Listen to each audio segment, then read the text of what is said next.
All right, everyone, welcome to Newton's Laws of Motion. Today we're just going to do Newton's first law, which is called the law of inertia. So, on your paper, make sure you've already written down your name, class period, and date. And your essential question is, what are Newton's three laws and how do they affect motion? So our first law today is called the law of inertia. The law of inertia states that an object moves at a constant velocity unless acted on by an unbalanced force. The first part of this is that an object at rest stays at rest. So something that is not moving is not going to start moving unless acted on by an outside unbalanced force.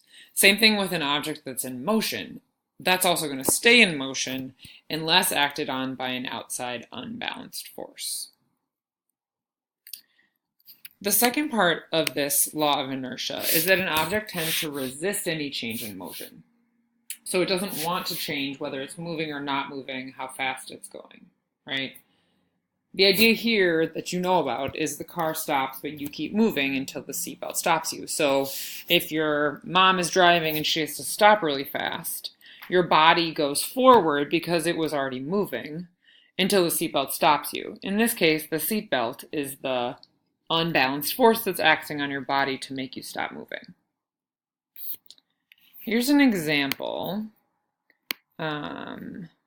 using football. So we're just going to watch this little video.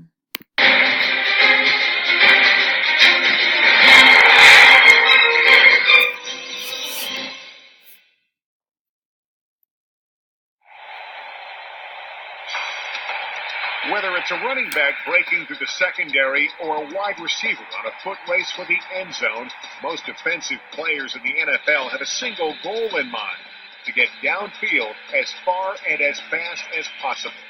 We're thinking, wow, I've got to get from A to B within a certain time frame, and I can't let this guy throw me off track. So it's kind of like a chess match at that point in time. It's the battle to see who's the toughest. Defenders, on the other hand, have a different goal: to stand in the way of the offensive player and stop his forward progress.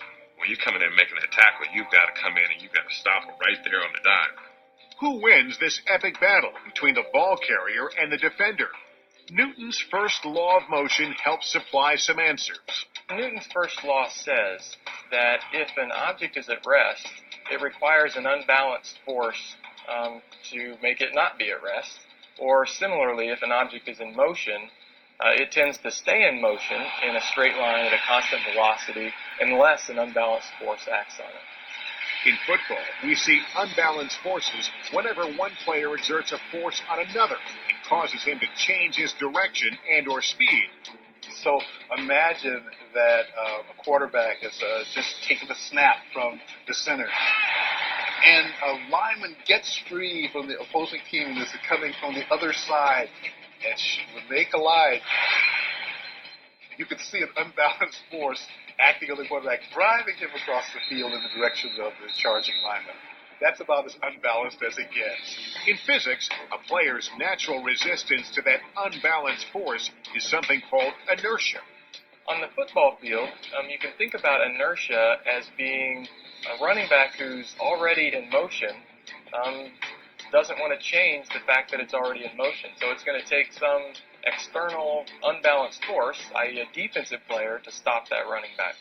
Consider former New Orleans Saints running back Deuce McAllister, who at 6'1", 231 pounds, used his inertia when running to make him hard to tackle.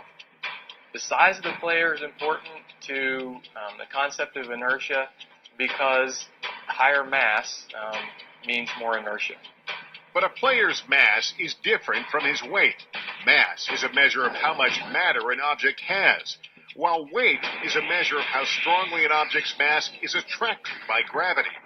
So, for example, a body on Earth would have the same mass as that body on the moon, but it would weigh less on the moon because gravity is less on the moon than it is on Earth. NFL players with more mass have more inertia and are harder to move off their path. This concept even works on a quarterback sneak, when a quarterback uses the combined mass of his entire offensive line to gain a yard or two.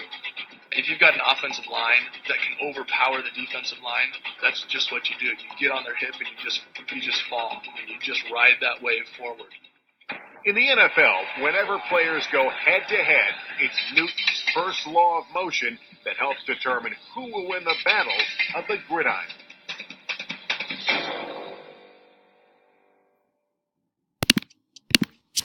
Okay, so two things you need to know about Newton's first law are about mass and how this affects inertia. So mass is the only variable that affects the inertia of an object. Objects with more mass have more inertia. So when we were talking about the football players, if they have more mass, they're going to have more inertia and they're going to be harder to stop because they're a heavier object, right? They're harder to start or stop.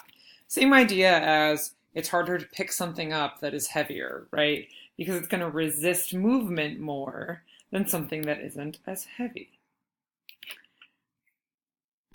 All right, that's all our Newton's laws of motion for today.